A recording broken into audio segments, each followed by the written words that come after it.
I was exhausted when I got home from work that evening. The apartment was hot and sticky, the kind of summer humidity that clung to your skin like guilt. I kicked off my shoes and dropped onto the couch, hoping for just 10 minutes of silence. But of course, my younger sister Jessica had other plans. "Rachel," she chirped, bouncing onto the armrest beside me with her phone in hand. "You have to see this. The guy in the news, the one from that sexual assault case a few years back? Oh, my God. He's so hot." I blinked. "What?" "I'm serious," she gushed, shoving her phone in my face. It was a mugshot, messy hair, dead-eyed stare, of a man I'd never seen before. Look at him, so misunderstood. I bet that girl totally lured him in. I mean, who calls the cops over something like that? If it were me, I'd totally conquer a man like that. Make him mine. I felt my blood run cold. "Jessica, he raped someone," she scoffed. "Allegedly. Who knows the truth? Guys like him don't just go around doing stuff like that for no reason. Maybe the girl was asking for it." Before I could respond, our mother, Linda, called us for dinner. As we gathered at the tiny, grimy table of our 2-bedroom rental in Stockton, Linda looked Jessica over with pride. "See, Rachel?" she said, wagging her fork at me. "This is why I'm proud of your sister. She's got ambition. She knows a woman's power is in her ability to conquer men." She turned to me with a sneer. "Not like you. 28 and still working that dead-end office job, haven't even landed a rich man yet. You want us to live in this dump forever?" That was her mantra. Since we were kids, she'd hammered into us that only women who conquer men change their fate. Jessica believed her. Me? I used to hope she'd grow out of it. But in the life I lived before, in the timeline before I died, I tried everything to stop Jessica. I begged her to see reason. I told her she was being brainwashed. I pleaded with her not to visit him in prison. But none of it mattered. She fell in love with a convicted sex offender. His name was Eric Monroe. Chapter 2, Visits Behind Bars. Jessica became obsessed. Within days of that dinner conversation, she was lurking on forums, digging through public prison records, and reading every article she could find about Eric Monroe. She printed out his court transcripts and mugshots, highlighting passages like they were love letters. It was sick.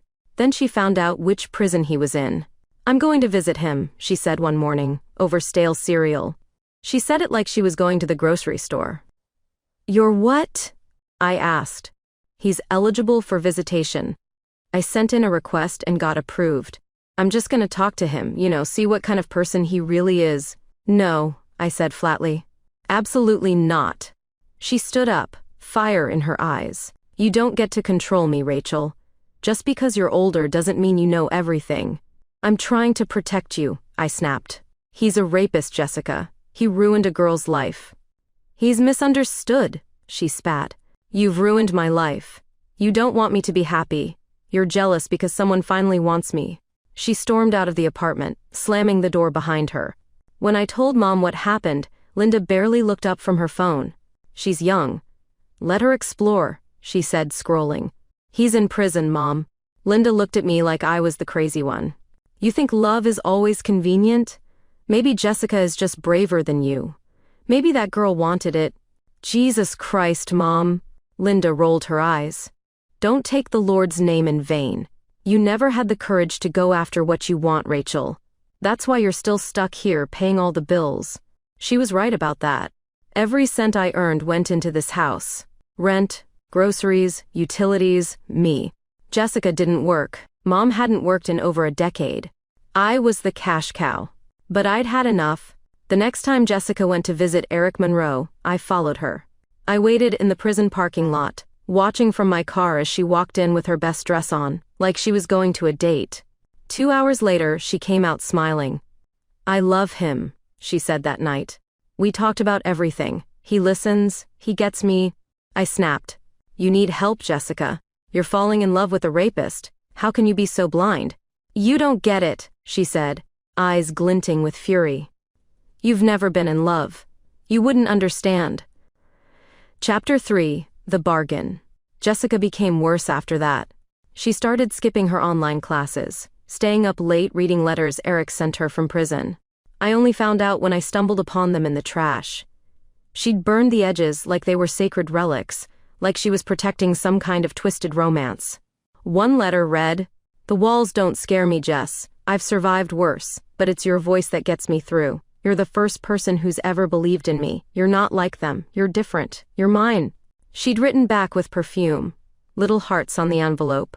I took the letter straight to Mom. Linda didn't even flinch. "So? Mom, he's going to get out in a month," I hissed. "She wants to move in with him. She said she's ready to marry him." "Well," she said slowly, chewing her gum. "Eric's family is wealthy, right?" My stomach dropped. "Excuse me?" "Look, Rachel." She put the letter aside and looked me square in the eye. "This could be our shot. You've done nothing for this family but bring in paychecks and shame. Jessica's different. If she locks down Eric Monroe, we're getting out of this dump. He's a sex offender. And? Women can change men. Jessica knows what she's doing." I stared at her, disgust mounting. Linda reached over and snatched the last drumstick off my plate. "Besides, with a body like Jessica's, she can keep any man satisfied. Not like you. All brains, no boobs." That was the last straw. I started saving, planning, thinking of ways to move out. But then came the day Jessica sold me out. It was Eric's release day. Chapter 4, the night they sold me. It was supposed to be a normal Thursday. I'd just gotten home from work, changed out of my uniform, and was heating up a can of soup when Jessica burst through the front door like a rabid animal in heat. "He's out," she whispered, trembling with excitement. "Eric's free." Behind her, Mom was carrying a grocery bag full of beer and junk food. "We're celebrating," she said. "Tonight's a big night for your sister." I didn't say a word, just stirred my soup and waited for the other shoe to drop. They didn't make me wait long. "Rachel," Mom said sweetly, with that awful syrupy voice she used whenever she wanted something, "you've always been so helpful. We need one more little favor." Jessica giggled behind her. "It's nothing big, just make yourself scarce tonight, okay?" I turned around, spoon still in my hand. "Why?" They exchanged glances. Then, Mom said it. "Eric's coming over. And well, he's not exactly interested in you. You know how he is. He gets rough when he's frustrated. So it's better if we give him what he wants." "What the hell are you talking about?" "You," Jessica said simply, smiling like it was the most obvious thing in the world. "We're giving him you." I dropped the spoon. The kitchen felt like it tilted sideways. "You're kidding," I said. Mom stepped closer. "It's not like we're throwing you to the wolves. Just a little fun. You'll survive. We need him happy tonight. You'd do this for your family, wouldn't you?" I backed away. No, you are not serious." But they were. When I tried to run, the door was locked. Jessica was faster than she looked. She tackled me from behind, and Mom shoved a sock in my mouth while Jessica bound my wrists. I screamed until my throat tore. An hour later, Eric Monroe walked through our front door like he owned the place. His smile widened when he saw me duct taped to the coffee table. "She's a fighter," Jessica purred. "Isn't she beautiful?" "She'll do," Eric said, already unbuckling his belt. I don't remember all of what happened after that. Only flashes. Pain. Cold tile. Hands that didn't belong to me. Blood. Then, silence. Chapter 5, Rebirth. I should have been dead. I felt myself floating, detached, light, numb. The room was far away, voices garbled. Time stopped. The world turned black. But someone, dragged me back. When I opened my eyes again, I was in my bedroom. But it was different. The air smelled like old laundry detergent, the paint on the walls wasn't peeling yet, and the digital clock on my nightstand read a date from 2 years ago. It was before Eric Monroe had ever been released. Before Jessica had fallen in love with him. Before they sold me like meat. I sat up, heart pounding. It wasn't a dream. I had died, and now I was back. Back to the beginning. And this time, I was going to burn them all to the ground. Chapter 6, the manipulator. I kept my mouth shut that morning. Not because I didn't want to scream at them, at Jessica for her ignorance, at Mom for her cruelty, but because now I had the advantage. I knew what was coming. I had already lived it. Jessica was still starry-eyed about Eric Monroe, still hadn't visited him yet. Linda still thought she had time to manipulate her daughters into wealth. But I wasn't playing their game anymore. I was going to rig the board. When Jessica came prancing into the kitchen in her pajamas, holding her phone like a sacred relic, I already knew what she was about to say. "Rachel," she called. "Did you hear about the guy on the news? Eric Monroe, that sexual assault case? Oh my God, he's hot." I looked up from my coffee with a calm I didn't feel. "Isn't he, like, a criminal?" Jessica rolled her eyes. "Ugh, allegedly. You're so uptight. Maybe the girl made it up. I bet he's super deep. Probably just misunderstood." I didn't argue. I nodded thoughtfully. "Could be." "You ever wonder what his family's like?" That caught her off guard. "Huh?" "You know, guys like that usually come from some twisted rich family. Trauma, secrets, hidden money." Jessica's eyes glittered with interest. "You think so?" "Absolutely." I took a slow sip of coffee. "If I were you, I'd do some digging. The kind of man you're dreaming about, his family could set you up for life." She stared at me, confused, suspicious. But her curiosity got the better of her. "I am good at internet sleuthing," she said proudly. "Better than me," I said with a smile. She beamed, and just like that, I redirected the obsession. Not away from Eric, but toward the Monroe family's wealth. Because I already knew that obsession would be her undoing. Mom entered the kitchen, still in her robe. "Why are you both up so early?" Jessica immediately launched into her new theory, that Eric was rich, misunderstood, and a potential golden ticket. Linda's eyes lit up. "Now you're thinking like a Carter woman." I didn't argue. I just nodded. Let them think I was on board. Let them feel safe. Because while they were playing checkers, I was loading the chessboard with landmines. They betrayed me once. This time, I was going to destroy them both. Chapter 7. The Trapdoor. I used every bit of knowledge from my previous life to begin laying traps. Jessica's obsession with Eric was emotional, but Linda wanted the Monroe money. And I knew exactly how to use that. I started hinting at fake online rumors. I created burner accounts, posting on local gossip forums with headlines like, "Monroe family hates desperate women," and "Eric's parole officer tracking manipulative gold diggers." Jessica read those posts like they were prophecy. She started dressing down, acting shy, pretending to be the kind of girl Eric would want to save. One morning at breakfast, I nudged her further. "You know," I said casually, cracking an egg into the pan, "Eric's family probably has a private investigator watching you already." Jessica nearly choked on her cereal. "What?" "Well, think about it. He just got out. They're not going to let any random girl get close unless she passes the test. You don't want to come off clingy." Jessica frowned. "I'm not clingy. I'm loyal." "Exactly," I said, flipping the egg. "You just have to prove that, subtly. Like a good woman would." Linda waddled in wearing her stained house robe, yawning. "Prove what?" Jessica lit up. "That I'm wife material. Eric's family needs to see me as classy, pure." Linda smirked. "Baby, you haven't been pure since prom night, but sure. Go for it." Jessica flipped her off. "Screw you, Mom." "Classy," I muttered. Meanwhile, I started stashing money. Every spare dollar went into a new savings account I opened using an alias. If things went sideways again, I'd be ready. Then came the night Eric was released. Jessica wanted to throw a party. Linda wanted to bake a cake. I offered to cook dinner. "Are you feeling okay?" Jessica asked suspiciously. I smiled. "Better than ever." That night, I slipped a mild sedative into their wine. Not enough to knock them out, just enough to loosen tongues. And I recorded everything. Their plans to trap Eric. How they'd seduce him, manipulate his trauma, drain his trust fund. Jessica giggled drunkenly. "Once he signs over anything to me, I swear I'm gonna ghost him." Linda laughed back. "Baby, that's the Carter way. Get the check, ditch the mess." Eric didn't even show up that night. But I got what I wanted. The next day, I sent anonymous copies of the audio recordings to the Monroe estate. Chapter 8. The Fallout. 48 hours later, Jessica received a formal cease and desist from the Monroe family's lawyers. She screamed so loud I thought the walls would collapse. "What the hell this?"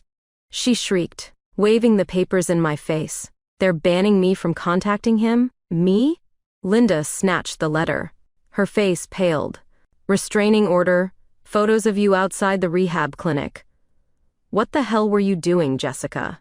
I just wanted to see him, Jessica said, trembling. He wasn't returning my letters. I sipped my coffee. Maybe they didn't like your perfume. Jessica's head snapped toward me. You knew, she growled. You did this. I did? I blinked innocently. All I've done is make breakfast. She lunged at me across the counter, but Linda caught her mid-flight. Stop it. Jesus, Jessica. You're protecting her. Jessica screamed. She's sabotaging us. I'm your sister, I said, voice like ice. And all I ever did was try to protect you. Remember that? Jessica ran to her room and slammed the door. Linda turned to me, eyes narrow. If I find out you're behind this, you'll what? I asked. Sell me again? She looked away. That week, I packed my things and moved out. Chapter 9. The Return of Eric. I had hoped it was over, but Jessica wasn't done. She started sneaking off at night, dressing in tight jeans and perfume she couldn't afford. Coming home with bruises she tried to hide. One day, I confronted her at the corner bodega. Why are you limping? I asked. Mind your business, she hissed. You're seeing him again. She turned. So what if I am? He needs me. You don't get it. We're in love. He hit you? He just gets mad sometimes. She shouted, tears welling. He's had a hard life. I'm the only one who understands. You sound insane. And you sound jealous. I grabbed her wrist. Jess, he's going to destroy you. She yanked away. No. You destroyed me the second you tried to keep us apart. Mom, of course, was thrilled. He's back? Thank God, she said while curling her hair in front of the mirror. Maybe we can finally get out of this dump. I began setting up hidden cameras in their apartment. I had to document what I knew was coming. And one night, it came. The footage showed Eric yelling, throwing things, grabbing Jessica by the neck. I downloaded every frame. Then I heard something worse. Eric pacing the living room, muttering, she thinks she's safe. Rachel thinks I forgot. I'll remind her who she really belongs to. Chapter 10. Justice. I took the footage to the police. At first they brushed me off. You got video of yelling, the officer said. He's on parole, but it's thin. Thin? I said. He threatened me on camera. He shrugged. We'll document it. So, I changed the game. I texted Jessica from a burner phone, pretending to be one of Eric's old flings. I sent fake messages. He told me he's just using you. He said your mom's pathetic. Jessica lost it. She and Eric stormed into my apartment 2 nights later. Kicked the door in. Screaming. You bitch! Jessica howled. How dare you? You think I'd let you ruin us? Eric roared, already pulling something from his coat. But this time, I was ready. 2 uniformed officers stepped out from my bedroom with tasers raised. Hands in the air, now. Eric froze. Jessica stared in horror. I called them 10 minutes ago, I said softly. Because I knew you'd come. Eric lunged. Tasers fired. He collapsed. Jessica sobbed. I loved you. He groaned, half-conscious. You were a pawn. As they dragged them both out in cuffs, I stood in the doorway, arms crossed. The same place they'd once dragged me. Only this time, I wasn't the victim. Chapter 11. Closure. Eric Monroe was sentenced to 20 years without parole. When the gavel hit the bench, I finally exhaled. The courtroom was silent, except for Jessica's muffled sobs from behind me. She looked like a ghost, pale, hollow-eyed, the same wrist still in a cast from the night he grabbed her too hard. Rachel, she whispered as I walked past her, I didn't know. I didn't think. I didn't stop. I didn't speak. Some things didn't deserve closure. Linda didn't even show up to the sentencing. She vanished the moment the trial began, skipping town with a man who ran a used mattress store in Barstow. Cowardice in its purest form. The story hit the news.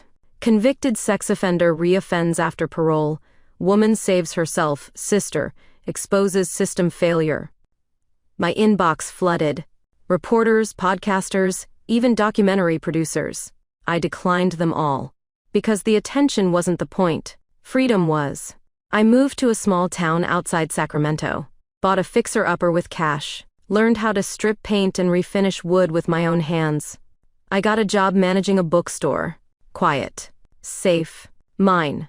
But some nights I still wake up gasping, clutching the sheets, remembering duct tape on my mouth and the cold floor under my back. Trauma doesn't care about justice. It lives in your bones. One fall afternoon, I got a call from the state. Jessica had been admitted to a psychiatric care facility. She wasn't adjusting well. She was asking for me. I thought about it for 3 days. Then I drove up. She looked smaller, like a deflated balloon. Her eyes barely focused. "Rachel," she said, almost childlike. "Is it really you?" "It's me." I made everything worse. I was wrong. I know I don't deserve it, but do you hate me? I sat down across from her. I don't hate you, Jess. I hate who we were raised to be. Her eyes welled. She broke us. I nodded. But I survived. Can I ever get better? I leaned in. You have to want to. Not for him, not for me. For you. She nodded slowly. I think I do. I left that day without promises. But I felt something I hadn't felt in years. The tiniest shard of peace. Linda resurfaced once. She tried to contact me, through a third cousin, asking for money. Claimed she was sick. Alone. I mailed her back a single photo. A screenshot of her laughing while I was tied to the table. Attached was a note. You made your bed.